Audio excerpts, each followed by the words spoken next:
బాబా మనకి కొన్ని సైలెంట్ రివిలియేషన్స్ అనే అంశం మీద, అంటే ఆయన మౌనంగా ఆయన ఏదైతే వెలువరించారో అవి, దాని గురించి చదువుతూ ఉన్నాం. దాంట్లో ఆ అహంకారం, ఈగో అనే విషయం మీద మనం చాలా ఒక 4 వారాలుగా, మనం 3 వారాలుగా చదువుతూ ఉన్నాం. దాంట్లో ఈ అహంకారం గురించి బాబా అంటారు, అంటే ఈ అహంకారం అనేది ప్రత్యేకతను పెంపొందించేదన్నమాట. అదేవిధంగా ప్రేమ ఏకత్వాన్ని పెంపొందిస్తుంది. ఈ అహంకారాన్ని సపరేట్‌నెస్, అంటే వేరుపడ్డాన్ని అది పెంపొందిస్తూ ఉంటుంది. ఈ ప్రేమ, నిజమైన ప్రేమ మాత్రమే ఈ అహంకారాన్ని ఓడించగలదు.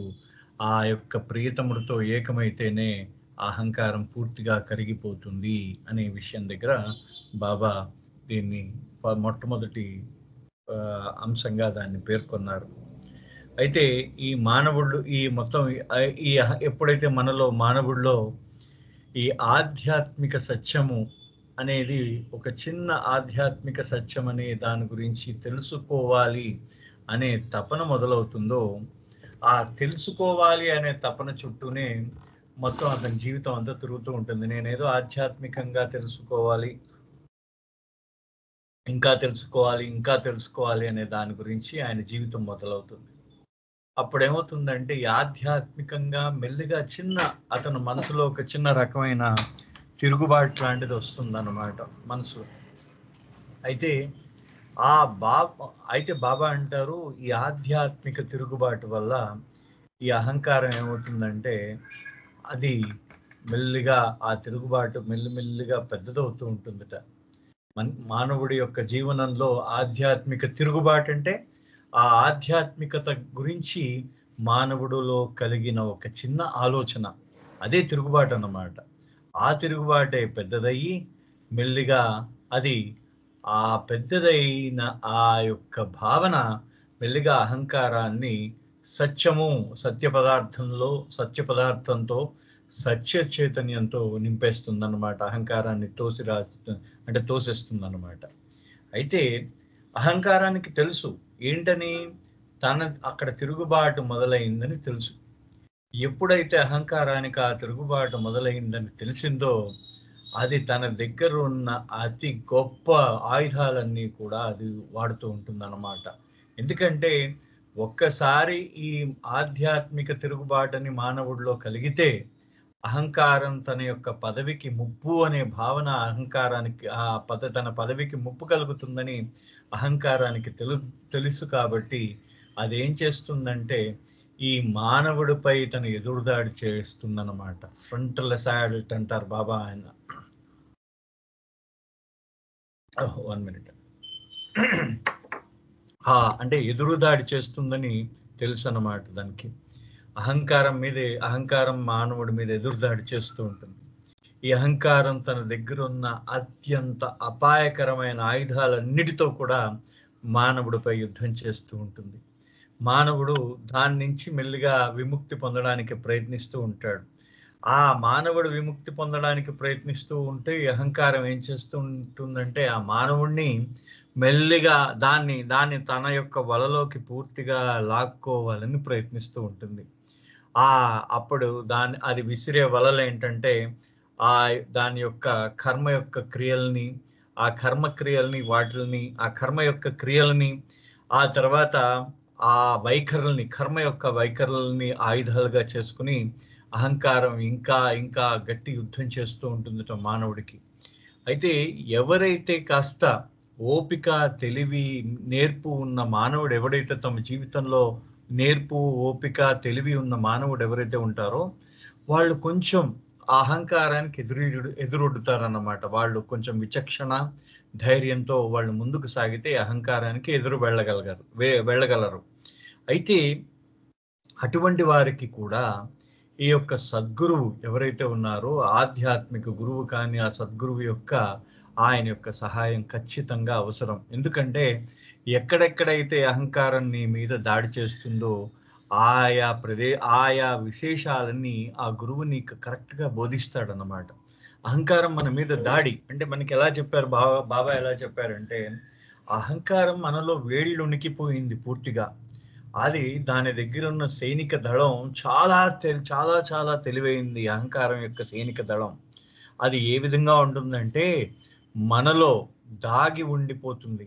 అది దాని యొక్క అన్నిటికన్నా దాని యొక్క గొప్ప సైన్యం ఏంటంటే, అహంకారానికి ఉన్న గొప్ప సైన్యం ఏంటంటే వాంఛలనమాట దానికి. ఈ వాంఛలు ఏం చేస్తాయట, ఏ మానవుడిలో అయితే ఈ వాంఛలు ఉంటాయో, ఆ మానవుడి యొక్క జీవితం ఎప్పుడు గందరగోళంలోనూ, ఎప్పుడు అసందిగ్ధంగా ఉంటాయన్నమాట. మొత్తం జీవితం అంతా అసందిగ్ధంగా ఉంటుంది. ఆ జీవితం అంతా కూడా ఆ గందరగోళంలో ఉంటుంది ఆ వాంఛలున్న మానవుడి జీవితం. సో మొత్తానికి అది అహంకారం మెల్లిగా ఈ ఆ వాంఛలు అనే ఆయుధంతో అది యుద్ధం చేస్తూ ఉంటుంది.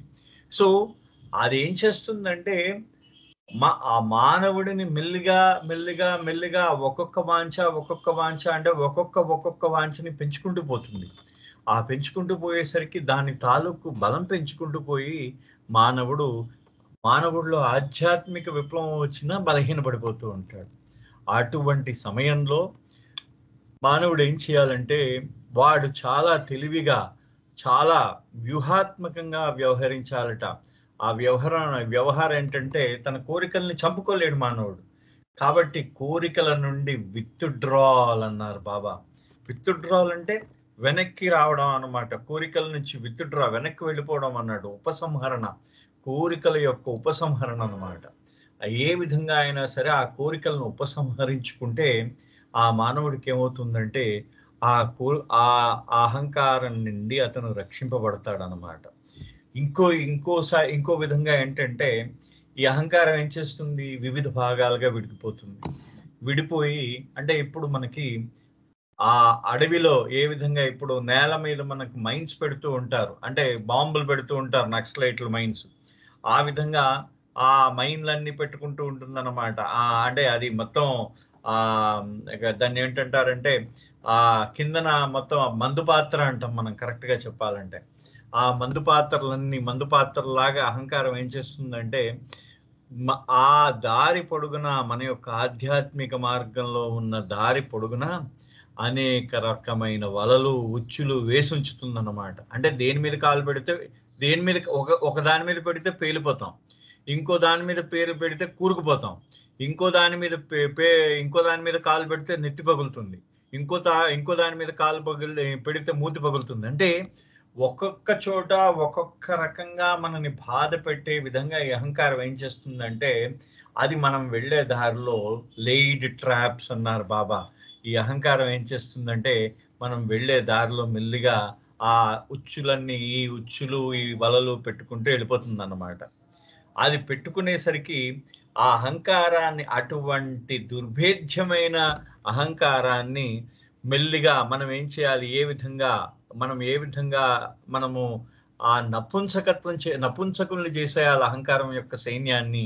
అది ఏ విధంగా అంటే, మన కోరికలను ఉపసంహరించుకోవడం ఒకటే మార్గము. అది ఎప్పుడైతే ఉపసంహరణ, మనం ఏంటంటే ఏమీ ఎదురుదాడి చేయక్కర్లేదు దాని మీద. అహంకారం మీద ఎదురుదాడి చేయకుండా స్ట్రాటజిక్ విత్‌డ్రాల్ ఫ్రమ్ డిజైర్స్ అది చేస్తే, అది ఏమన్నారంటే బాబా, ఆ మొత్తం అహంకారం అంతా కూడా అది దానికి పూర్తిగా ఏ పని చేయలేనిది అవుతుంది. అది నపుంసకుడైపోతుంది. అహంకారం నపుంసకత్వం వచ్చేస్తుంది దానికి. సో ఆ విధమైన గొప్ప వ్యూహంతో మనం అహంకారానికి ఎదురు వెళ్ళాలి. అదే విధంగా ఈ అహంకారం అన్నిటికన్నా ఎందుకంటే నాకు 2-3 సార్లు దీనికి మన వాళ్ళు ఇంకొకసారి 5th కాలమిస్ట్ అనే పదం గురించి చెప్పమని ఒకసారి మొన్న అడగడం జరిగింది. అంటే నేను బాబా ఏమంటారంటే, దీంట్లో 5th కాలమిస్ట్ అనే రూపంలో ఉంటుందన్నమాట. అంటే 5th కాలమిస్ట్ అనే డిస్గైస్ అనే మారు వేషంలో ఉంటుంది. అంటే 5th కాలమిస్ట్ అంటే అర్థం ఏంటి అంటే, అసంతుష్టులు అని అర్థం అన్నమాట. అసంతుష్టి. ఇప్పుడు ఎవడైనా ఇప్పుడు మన పార్టీలో ఉన్నాడు, నేను సీఎం అవుతున్నాను, సీఎం అవుతూ ఉంటే వాడికి మిగతా మినిస్టర్షిప్ రాని వాడు ఏం చేస్తాడు, వాడు అసంతృప్తిగా ఉంటాడు అనమాట. వీళ్ళని అసంతుష్టులు అంటారు. వీళ్ళు ఇలాంటి వాళ్ళందరూ దగ్గర చేరుతారు. మెల్లిగా ఏం చేస్తారు, నా పార్టీ 45 మంది ఉన్నారు అనుకుందాం, సపోజ్ 50 మందే నా పార్టీలో ఎమ్మెల్యేలు. సో వాళ్ళ ఎదురుగుండా పార్టీలో వాళ్ళకి 30 మంది ఎమ్మెల్యేలు. నేను అందరికీ మినిస్టర్ పోస్ట్ ఇవ్వలేను కదా! 20 మందికి 20 మంది ఏం చేస్తారంటే అవతల దాంట్లో జాయిన్ అవుతారు. మొత్తానికి నేను 30, అప్పుడు నా దగ్గర ఉన్న స్ట్రెంత్ 30 అవుతుంది. వాడిది 50 అవుతుంది. ఎదుటి వాడిని మెల్లిగా వాడి దాంట్లో జాయిన్ అయిపోవడమో, లేకపోతే తెలివిగా వాడి యొక్క అవసరాలని గెలిపించడమో చేస్తూ ఉంటారు. అంటే అసంతృప్తి ఎక్కువగా ఉన్న వాళ్ళనమాట. అయితే బాబా అన్న విషయం ఏంటంటే, ఇక్కడ చాలా స్పెసిఫిక్ గా చెప్పారు. ఈ అసంతుష్టులు అనే వాటి పదానికి అర్థం ఏం చెప్పారంటే, the fifth columnists of pride, vanity, prejudice, intolerance, holier than thouness, conceit, piousness, ambition, cupidity, smugness, and of its many other well-groomed secret agents. వీటన్నిటినీ కూడా బాబా సీక్రెట్ ఏజెంట్స్ అంటే రహస్య గూఢచారులుగా చెప్పారు. అహంకారం యొక్క రహస్య గూఢచారులు వీళ్ళందరూ కూడా. There are practically unrecognisable as enemies. అవన్నీ కూడా అసలు శత్రువులను కూడా మనం అనుకోం. In fact are held close to the average bosom as friends. మన హృదయాన్ని కత్తుకుని మన స్నేహితులుగా వాటిని హత్తుకుని పెట్టుకున్న వాళ్ళు ఇవన్నీ కూడా ఫిఫ్త్ కాలమిస్ట్ అంటే మనకి పురాణ కాలంలో రజ, గద, తురగ, పదాతి దళాలు 4 దళాలు ఉండేవి. ఈ 4 దళాలతో విజయం సాధించకపోతే 5వ దళంతో విజయం సాధించాలని రాజులు ప్రయత్నించేవారు. ఆ రాజులు ఎవరు 5వ దళం ఎవరు? శత్రువర్గంలో ఎవరైతే అసంతృప్తితో ఉన్నారో వాళ్ళని చేరదీసేవారు ఈ రాజులు. శత్రువర్గంలో ఆ చేరదీసి వాళ్ళ ఆ శత్రువర్గం యొక్క మొత్తం రహస్యాలను తెలుసుకుని ఆ శత్రువర్గాన్ని బలహీనపరిచేవారు పురాణ కాలంలో ఉన్న రాజులు అన్నమాట. వాళ్ళు చేసిన పని. సో వీళ్ళు ఈ విధంగా ఈ అసంతుష్టులు ఏదైతే ఉన్నారో ఈ అసంతుష్టులన్నిటినీ ఏ విధంగా ఉన్నారు? అసంతుష్టులు ఎవరెవరై ఉన్నారు? గర్వం, ఆ తర్వాత బడాయి అంటే వాడు వాడు గొప్ప చెప్పుకుంటూ ఉంటాడు.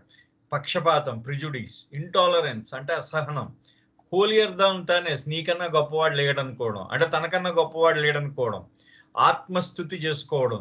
నెక్స్ట్ భక్తి కూడా అదొక అది కూడా మనకి స్నేహితుడుగానే ఉంటుంది. భక్తి కూడా అది ఎలా ఉంటుందంటే, దీనికి నేను ఒక చిన్న ఎగ్జాంపుల్ నేను ప్రాక్టికల్ గా చూసిన కొద్దిమంది నాకు బాగా తెలుసు. అంటే వాళ్ళ ముందు భక్తి ఎలా చూపిస్తారు? వాళ్ళ ముందు భగవంతుడి కోసం భక్తిగా ఉండడం నేర్చుకుంటారు, భగవంతుడి కోసం భక్తిగా ఉంటారు. తర్వాత కొద్ది కాలానికి అబ్బా మీరు ఎంత మంచి భక్తులండి, ఎంత గొప్పవారండి అని చిన్న పొగడ్త వినేసరికి వాళ్ళు ఎదుటి వాళ్ళ కోసం భక్తులుగా మారుతారు వీళ్ళు.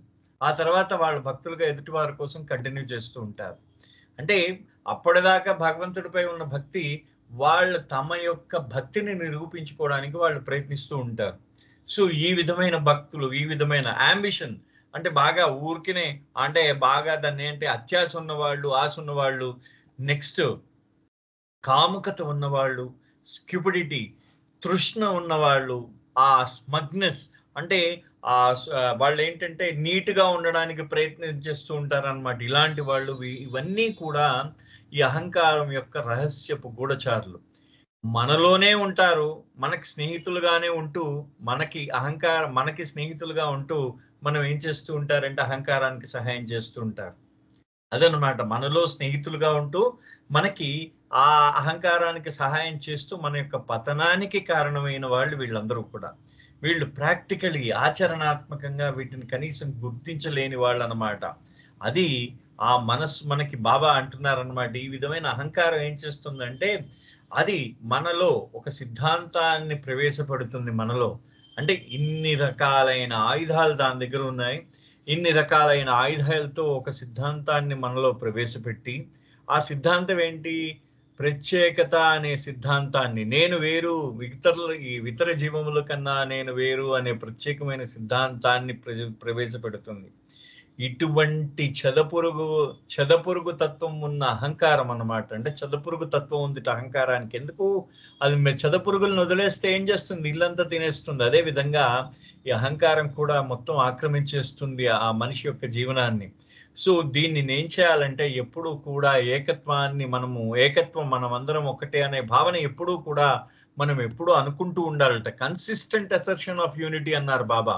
అంటే ఎప్పుడూ కూడా ఏకత్వం అనే భావనని మనం ఎప్పుడూ మనం అనుకుంటూ ఎప్పుడు మనం అందరం ఒకటే అనే భావనను మనలో ఉంచుకుని ప్రతిరోజు కూడా ప్రతి జీవి యందు కూడా ఏకత్వ భావాన్ని మనం చూపించడమే ఈ యొక్క అహంకారం చేసే ఈ చదపురుగైన అహంకారం చేసే ఆ ప్రత్యేకత అనే సిద్ధాంతానికి విరుగుడు అని బాబా అంటారు.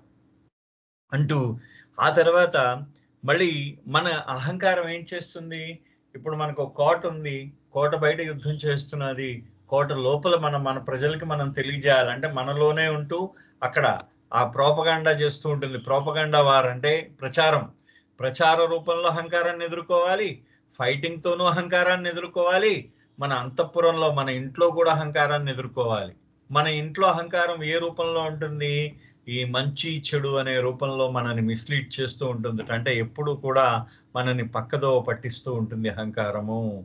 ఈ అహంకారం పక్కదోవ పట్టించే అహంకారం ఏంటంటారంటే దాంట్లో ఒక్కొక్కసారి అంటే పక్కదోవ ఏ విధంగా పట్టిస్తూ ఉంటుంది. మనకి నిన్న మనం ఒక మాట చెప్పుకున్నాం. ఏం మాట అంటే అంటే మానవుడికి ఇష్టమైనది ప్రియమైనది ప్రేయస్ అంటారు దాన్ని. ఆ ప్రేయస్ అనే భావన ప్రేయస్సు కలిగించేవి అంటే ప్రియం కలిగించేవి ఏంటంటే ధర్మార్థ కామాలు అన్నమాట. ఈ ధర్మ అర్థ కామాలు ఈ మూడు ప్రియం వాటి మానవుడికి. కానీ వాడికి నిజంగా శ్రేయస్సు మంచిని కలగజేసేది మోక్షం ఒక్కటే. సో ఈ అహంకారం ఏం చేస్తుందంటే ఆ ప్రియమైన వాటిపై తన యొక్క ఆ దృష్టి సారిస్తూ ఉంటుందన్నమాట. అదే విధంగా మానవుడిలో ఉన్న ఆధిక్యము అంటే నేనే అధికుణ్ణి అనే భావనను, నేను అల్పుడిని ఇతరుల కన్నా నేను అల్పుడిననే భావనను ఈ అహంకారం బాగా పెంచి పోషిస్తూ ఉంటుంది. పెంచి పోషించడం వల్ల ఇతర జీవముల నుండి మానవుడు ఏమైపోతాడంటే తను దూరం అయిపోతాడు అని చెప్పేసి బాబా అంటారు. అంటూ apart from the fact that by design of the ego standards of good and bad vary with the exigencies of time, climate, and nationality, one of the chief reasons why this false concept is so destructive is that it frequently results in an attitude of holier than thou-ness, the perfect trap for unwary. అంటే మనకు తెలియకుండానే మనకేమవుతున్నది? మనం మంచి చెడు అని ఆలోచిస్తూ ఉంటాం. ఇది మంచి ఇది చెడు అని. మనం ఇప్పుడు ఒక వ్యక్తిని చూడంగానే మొట్టమొదట మనకు కలిగే భావం ఏంటి? వాడు మంచివాడా చెడ్డవాడా అని మొట్టమొదటి ప్రశ్న మనకు వస్తుంది. అదే విధంగా వాడు మనకన్నా అధికుడా, వాడు మనకన్నా అల్పుడా, వాడు మనకన్నా గొప్పవాడా, మనకన్నా చిన్నవాడా అనే భావం అన్నమాట. అంటే వాడు మనకన్నా అధికుడైతే, మనకన్నా గొప్పవాడైతే వాడితో మాట్లాడతాం. లేకపోతే వాడికి ఏం చేస్తాడు? మనకన్నా గొప్పవాడు అయినాడు అనుకోండి, వాడికి మనం విధేయత చూపిస్తూ ఉంటాం.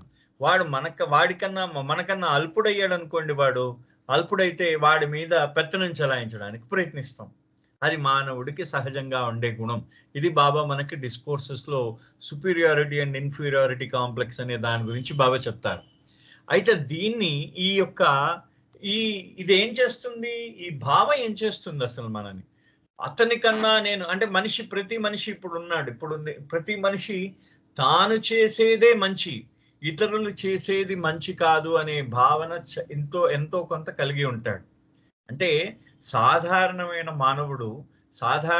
మానవుడు ఆధ్యాత్మిక మార్గంలో లేని మానవుడు, ఈ యొక్క భౌతికంలో ఉన్న మానవుడు ప్రతి ఒక్కడు కూడా తాను చేసేదే మంచి, ఇతరులు చేసేది చెడు అనే భావాన్ని కలిగి ఉంటాడు. వాడికన్నా నేను పవిత్రుణ్ణి, వాడికన్నా నేను పూజింపదగ్గవాడిని, నాకే మొట్టమొదటిగా దక్కాలి అనే భావం ఉంటుందన్నమాట. ఆ పూజ దక్కాలి అనే భావం ఉంటుంది. సో వాడికన్నా నేను గొప్పవాడిని అనే భావం వాడిలో కలగజేసేదే ఈ అహంకారం. అహంకారం ఏం చేస్తుందట? ఈ మంచి చెడు అంతే కదా. ఇప్పుడు మీరు నేను ఎదురు పడ్డాం. మీరేమనుకుంటారు? సుబ్రహ్మణ్యం చెడ్డవాడు అనే భావన మీలో వచ్చిందనుకోండి, అహంకారాన్ని ఏం చేస్తుందంటే నేను చెడ్డవాడిని అనే భావన తీసుకొచ్చినప్పుడు నా మీద ఏ విధంగా మీరు అధికులు అనే భావం, నా మీద ఏ విధంగా మీరు అధికులో మీకు స్పష్టమైపోతుంది. అంటే దాని వలన మీలో ఉన్న అహం ఏదైతే ఉందో, అహం ఏం చెప్తున్నదంటే నేను చెడ్డవాడిని, కానీ మీరు నాకన్నా ఏ విధంగా అధికులో అది మీకు తేటతెల్లం అయినప్పుడు మీకు ఏం అర్థమవుతున్నదంటే మీ అహంకారం మీ యొక్క ప్లస్ పాయింట్స్ అన్నింటినీ ముందుకు తీసుకొస్తున్నది. మీ మంచి గుణాలన్నిటినీ మీరు చాలా మంచి గుణాలు కలిగి ఉన్నవారు అని, మీరు చాలా మంచివాడిని అనే భావన మీ ముందుకు తీసుకొచ్చింది అహంకారం. సో ఈ విధంగా మీకు ఒక మంచి వలేసింది అనమాట. అది వలేసి ఆ వలలో మీరు చిక్కుకునేటట్టు చేసింది అది. సో ఇది ఆ హోలియర్ దెన్ థౌనెస్, నీకన్నా గొప్పవాడు లేడు, నువ్వే చాలా పూజ్యుడు అనే విధంగా మనకి అహంకారం మన ఆ విధంగా మన ఆ వలలో ఇరుక్కునేటట్టు చేస్తుందన్నమాట. True from the very beginning of human evolution, the problem of emancipation consists of cultivating and developing basically higher karmic tendencies and deeds so that they might overlap and actually annul the accumulated lower ones. మానవ పరిణామం ప్రారంభం నుంచి ఈ స్వేచ్ఛ అంటే ఈ స్వేచ్ఛ ఏంటవుతుందట, ఆ యొక్క కర్మ యొక్క వైఖరులు, ఆ కర్మ యొక్క గుణాలు, కర్మలన్నీ కూడా ఇవన్నీ కూడా ఒకదాని మీద ఒకటి అంటే ఒకదానితో ఒకటి న్యూట్రలైజ్ అంటే పూర్తిగా అదేమైందంటే ఆ కర్మలు అలా పేరుకుపోతూ ఉంటాయి, ఒకదాని మీద ఒకటి పేరుకుపోతూ ఉంటాయి. మనము ఒక్కొక్క కర్మని దానికి ప్రతికర్మ చేయడం ద్వారా ఆ కర్మని మనము ఆ కర్మలన్నింటినీ ఆ కర్మ యొక్క వైఖరులన్నింటినీ మనం సున్నా చేయొచ్చు. అంటే ఒక కర్మ ఉంది, ఆ కర్మకి మీరు ఇంకో ప్రతికర్మ చేస్తే మీరు చేసిన కర్మ తాలూకు ఫలితం శూన్యం అయిపోతుంది అన్నమాట.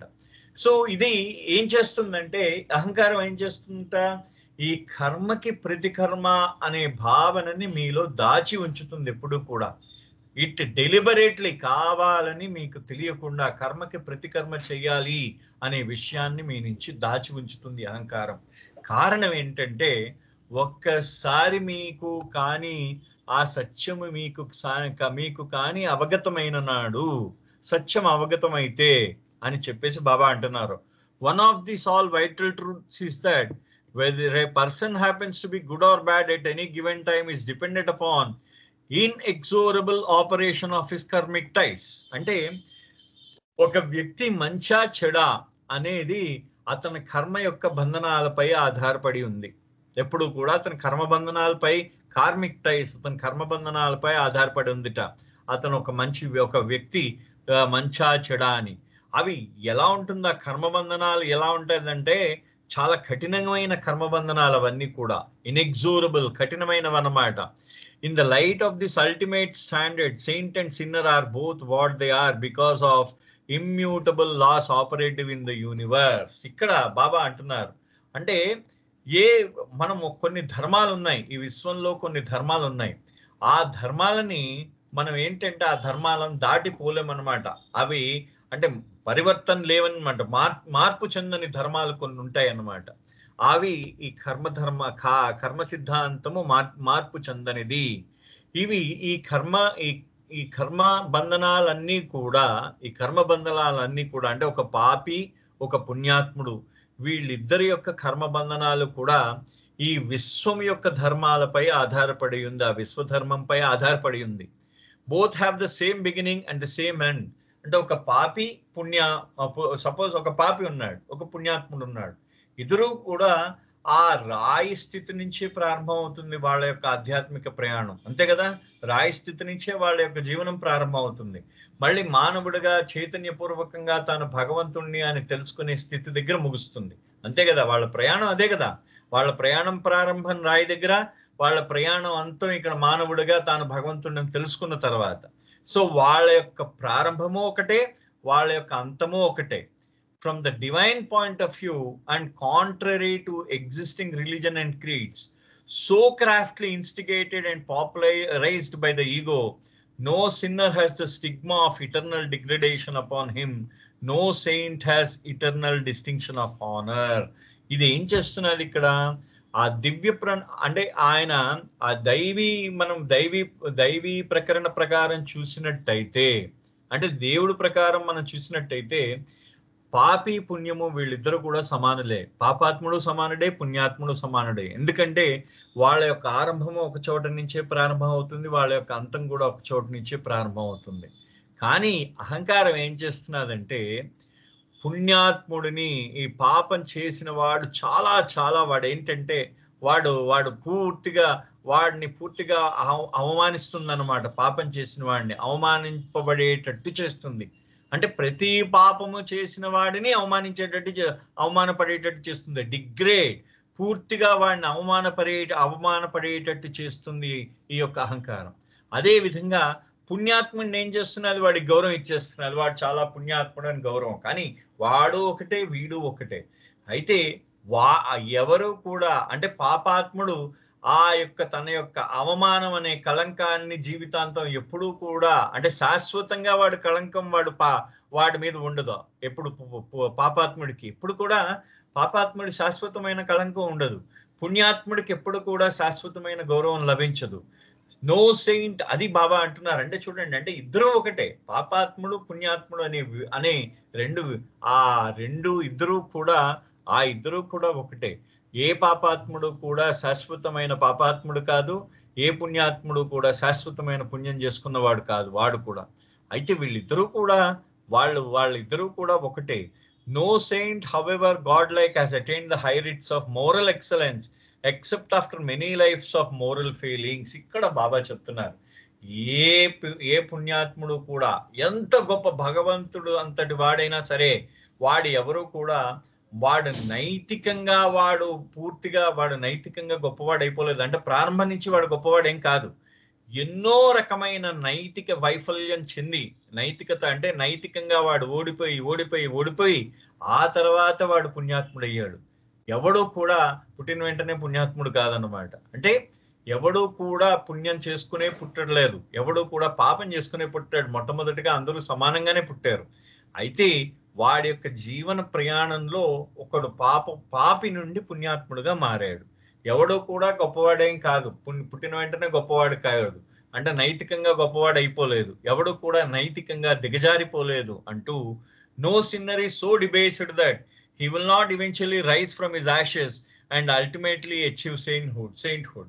అంటే వాడు ఏ పాపాత్ముడు కూడా అంత దిగజారిపోలేదు. ఏంటంటే వాడు ఒక్కసారి ఆ బూడిద నుంచి ఒక్కసారి ఆ పుణ్యాత్ముడు అంటే వాడు పుట్టిన దగ్గర నుంచి ఆ చిన్న కణము నుంచి వాడు పుట్టినప్పుడు పాపాత్ముడిగా ఉండి వెంటనే మరుక్షణమే వాడు పుణ్యాత్ముడిగా మారిపోలేదు. ఇదంతా కూడా ఒక కాలానుగుణంగా ఇక్కడ బాబా అంటారు కాలానుగుణంగా జరుగుతుంది. దేనివల్ల? ఆ కార్మిక్ టైస్ అంటే కర్మబంధనముల వల్ల, ఏదైతే కర్మబంధనముల వల్ల మనకి ఈ విధమైన మనకి జీవనంలో ఈ విధమైన మార్పు జరుగుతూ ఉంటుంది. There is eternal divine certainty of hope for everyone without exception. ప్రతి ఒక్కరికి కూడా ఒక దైవికమైన నిశ్చయం ఉందన్నమాట. అంటే దేవుడు ప్రతి ఒక్కరు కూడా వాళ్ళ దివ్యత్వం పొందడానికి అర్హులే. అంటే దైవికమైన నిశ్చయము, డివైన్ సర్టనిటీ ఆఫ్ హోప్ అంటే వాళ్ళకి ఎవరికి ప్రతి ఒక్కటికి కూడా శాశ్వతంగా ఉంటుంది, ఎవరికి మినహాయింపు లేదు దీంట్లో. ప్రతి ఒక్కరూ కూడా దైవం అంటే తాను దైవం అని తెలుసుకునే దానికి అర్హులే. మీరు కాని నేను కాని మన ఈ యొక్క విశ్వంలో కనిపించే జీవములు అవన్నీ కూడా తాను దైవము అని తెలుసుకునే దానికి అర్హత ఉంది. వాటి ప్రతి ఒక్క దానికి అర్హత ఉంది. None is utterly lost, none need ever despair. ఎప్పుడూ కూడా ఏవి కూడా ఈ సృష్టిలో ఏవి కూడా ఏం కోల్పోలేదు. ఆ మొత్తం పూర్తిగా కోల్పోయినవి ఏమీ లేవు. అదే విధంగా నిరాశ చెందాల్సిన అవసరం కూడా లేదు వాటికి. అంటే నేను కోల్పోయాను అని నిరాశ చెందవలసిన అవసరం లేదుట మనకి.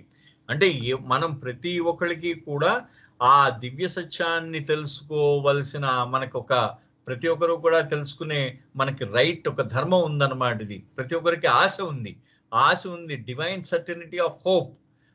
మనకి ప్రతి ఒక్కరు కూడా మనం తెలుసుకోగలం, ఆ దివ్య సత్యాన్ని తెలుసుకోగలం ప్రతి ఒక్కరు కూడా. ఎవరు మినహాయించి లేరు దాంట్లో. ప్రతి ఒక్కరు దానివల్ల ఎవరు ఏది కోల్పోలేదు, ఎవరు కూడా నిరాశ చెందవలసిన అవసరం లేదు. It remains true however that the way of divinity lies through renunciation of the base in the favour of the Nobel. ఇక్కడ బాబా ఒక మాట అంటారు. అయితే మనకి ఒక మహోన్నతమైన కారణానికి అంటే మహోన్నతంగా మనం ఏదైతే త్యాగం చేస్తామో దాని ద్వారానే ఆ భగవంతుడి దగ్గరికి మార్గం ఉంటుంది, ఆ దివ్యత్వానికి మార్గం ఉంటుంది మనకి అనేది వాస్తవము. It remains true. అదే వాస్తవం అంట. మనం ఏదైతే త్యాగం చేస్తామో దాని ద్వారా మనం ఏదైతే పరిత్యాగం చేస్తామో అది కూడా దేనికోసం? మహోన్నతమైన దానికోసం. In favour of the Nobel, మహోన్నతమైన దానికోసం నువ్వు ఏదైతే త్యాగం చేస్తామో అదే నీకు నీ దివ్యత్వానికి అదే పునాది అవుతుంది అనేది వాస్తవము, అదేది సత్యం అన్నమాట. నువ్వు వెళ్ళి నువ్వు త్యాగం చేసిన దాన్ని బట్టి నువ్వు ఆ దివ్యత్వం దగ్గరికి వెళ్తావు అని చెప్పేసి బాబా చాలా చాలా చాలా అంటే స్పెసిఫిక్ గా చెప్తారు. The other unchangeable spiritual law which the ego takes such pains to hide from man is, if anything, the target of a still more subtle strategy of distortion. ఇంకొక వికారం ఉంటుందన్నమాట. అంటే దానికి వ్యూహం, దాని ఇంకొక మారు రూపం అన్నమాట. దీన్ని ఎవరిది? అహంకారానికి ఇంకొక మారు రూపం ఉంది. అదేంటంటే ఒక ఆధ్యాత్మికంగా ఈ ధర్మం ఏదైతే ఉందో అది మానవుడి నుంచి ధర్మాన్ని దాచేటట్టు చేస్తుందిట. ఆధ్యాత్మిక ధర్మాన్ని మానవుడికి తెలియజేయకుండా జాగ్రత్త పడుతూ ఉంటుంది అహంకారం ఎప్పుడు కూడా. అది సటిల్ స్ట్రాటజీ, చాలా సూక్ష్మమైన వ్యూహం ఆఫ్ డిస్టోర్షన్ అంటే అర్థం ఏంటి? అదొక వికారం అన్నమాట. అదొక అంగవైకల్యం అని అనొచ్చు మనం కరెక్ట్ గా చెప్పాలంటే. అంటే ఆ సూక్ష్మమైన ఆ వ్యూహం అన్నమాట, చాలా సూక్ష్మం, బయటికి కనబడని వ్యూహం అంటే ఒక స్ట్రాటజీ. మనం చెప్పారు వాడి మీద మనం అన్ని వ్యూహాలు పన్నుతూ ఉంటాం అన్నమాట. అటువంటి వ్యూహము అహంకారం మన మీద పన్నింది. The ego has no contrivance more effective in crippling the home front of man's crusade for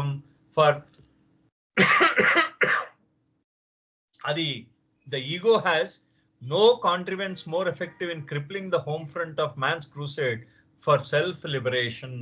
అంటే మనిషి ఏం చేస్తాడంటే సెల్ఫ్ లిబరేషన్ అంటే స్వీయ ముక్తి. ఈ స్వీయ ముక్తి కోసం మనిషి అనేక పాటలు పడుతూ ఉంటాడు అన్నమాట వీడు. అది మనము మన అంతరంగంలో, మన అంతఃపురంలో, మనలో ఈ మానవుడిలో బాబా ఏం చెప్పారు? అహంకారము కోట బయట అహంకారం అనే సైనికులతో మనం యుద్ధం చేస్తున్నాం. మనం కోట లోపల మనం ప్రచారం అంటే మనలో ఉన్న సీక్రెట్ ఏజెంట్లు, వాటితో అహంకారం అనేక రూపాంతరం చెందింది. అనేక రూపాల్లో అహంకారం, ఈ సీక్రెట్ ఏజెంట్లు, రహస్య గూఢచారులు మన రాజ్యంలోనే తిరుగుతున్నారు. వాటితో యుద్ధం చేస్తున్నాం. మన అంతరంగంలో లోపల మంచి చెడు అని అహంకారం యొక్క చాలా ప్రబలమైన శత్రువుతో మనం యుద్ధం చేస్తున్నాం. ఎన్ని రకాలుగా అహంకారంతో యుద్ధం చేస్తున్నామో చూడండి. ఆ యుద్ధం చేస్తూ ఉంటే ఇక్కడ ఇంకొక దగ్గర మనకేంటైంది? అహంకారాన్ని మొత్తం మనం ఏం చేయమన్నారు బాబా ఇందాకలా? విత్డ్రాల్, ఉపసంహరణ, క్రేవింగ్స్, వాంఛల నుంచి ఉపసంహరణ చేయమన్నారు. అయితే నువ్వు ఈ విధంగా వాంఛల నుంచి ఉపసంహరణ చేస్తున్నప్పుడు నీకు కానీ ఆధ్యాత్మిక ధర్మం కానీ నీకు తెలియకపోతే నువ్వు ఈ మంచి చెడు అనే వలలో కొట్టుకుపోతావు. నువ్వు ఎంత ఉపసంహరణ చేసినా మంచే చేసుకుంటూ పోతావు, చెడే చేసుకుంటూ పోతావు అని ఈ మంచి చెడు అనే భావనలోనే కొట్టుకుపోతూ ఉంటావు. నిన్ను ఏం చేసిందంటే ఈ ఆధ్యాత్మిక ధర్మం తెలియకుండా, ఈ అహంకారం నీకు తెలియకుండా ఇది దాచిందన్నమాట. సో ఇంతకన్నా గొప్ప యుక్తి ఉపాయం అహంకారానికి అంటే నీ ఆంతరంగికంగా ఈ అహంకారం నీ అంతరంగాన్ని పూర్తిగా క్రిపుల్ అంటే అంగవైకల్యం చేసేస్తున్నది. అది పూర్తిగా దాన్ని కాళ్ళు తీసేస్తున్నది అన్నమాట. నీ అంతరంగాన్ని అంటే దాంట్లో నీకు ముక్తి రాకుండా చేస్తున్నది అహంకారం. అది చూడండి ఎంత మన మీద ఎంత యుద్ధం చేస్తున్నారో, ఎన్ని రకాలుగా యుద్ధం చేస్తున్నారో. The truth it so craftily conceals is that good deeds and experiences also products of desire and are therefore karmically no less binding than the bad ones. అక్కడ అది ఏం చేస్తున్నది? ఎంత క్రాఫ్ట్లీ కన్సీల్స్. అంటే అది ఎంతలాగా అది దాచిపెట్టిందంటే చాకచక్యంగా అహంకారం దాచిపెట్టిందిట. ఏంటి దాచిపెట్టింది? మంచి పనులు చెయ్యాలని చెప్తున్నది అహంకారం. చెప్తూ ఉంటే ఈ మంచి పనులు ఏం చేస్తుంది? అసలు యాక్చువల్లీ మంచి పనులు కూడా అవి కర్మ యొక్క బంధనాలను కలుగజేస్తాయి మనిషికి అనే విషయాన్ని ఈ అహంకారం ఏం చేసిందంటే చాలా చాకచక్యంగా దాచిపెట్టిన సత్యం. మంచి పనులు కూడా ఇది కర్మ బంధనాలను కలుగజేస్తాయని. అయితే Spiritual emancipation is possible only when good and bad balance each other. అయితే ఎప్పుడు ఆధ్యాత్మిక విముక్తి సాధ్యమవుతుంది, ఆ విమోచన ఎప్పుడు సాధ్యమవుతుంది ఆధ్యాత్మికంగా? ఎప్పుడంటే ఈ మంచి ఈ చెడు రెండూ కూడా ఎప్పుడైతే ఒకదాన్ని ఒకటి సమతుల్యం చేసుకుంటాయో అప్పుడు మనకి ఆధ్యాత్మిక విమోచన స్టార్ట్ అవుతుంది. Spiritual emancipation is possible only when good and bad balance each other, merging so completely in absolute neutralization of fulfillment that leave no room for any further choice of self-desire.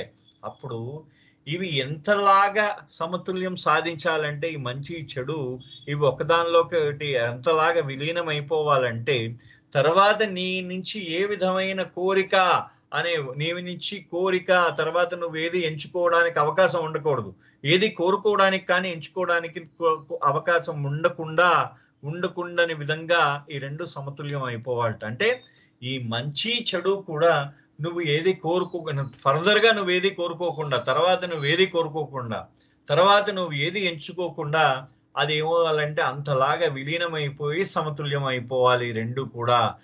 అది అప్పుడు సంపూర్ణ తటస్థీకరణ అని అంటున్నారు బాబా. Absolute neutralisation, తటస్థం అన్నమాట, ఇంకే ఉండదు. అది మనం తెలుగులో న్యూట్రలైజేషన్ ని తటస్థీకరణ అంటున్నాం. ఆ సంపూర్ణ తటస్థీకరణ అప్పుడు జరుగుతుంది. అంటే మంచి చెడు అనేవి రెండు కూడా సమతుల్యం అయిపోవాలి అని చెప్పేసి అంటున్నారు బాబా. ఇక్కడ ఆపుతాను, తర్వాత మళ్ళీ స్టార్ట్ చేస్తాను. శర్మ గారు సార్, జై బాబా సార్, థ్యాంక్ యూ. జై మెహర్ బాబా అండి, అవతార్ మెహర్ బాబాకి జై. ఇప్పుడు చేజల వాణి గారు ఒక నిమిషం నామం చేసి ప్రేయర్ చేస్తున్నారు. జై మెహర్ బాబా. వాణి గారు,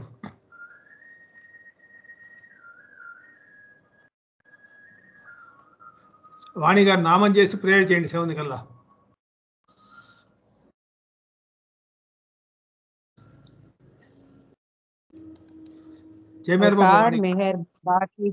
వినపడుతుందండి?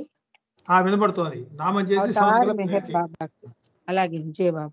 అవతార్ మెహర్ బాబాకి జై. అందరికీ జై బాబా. అందరికీ నూతన సంవత్సరం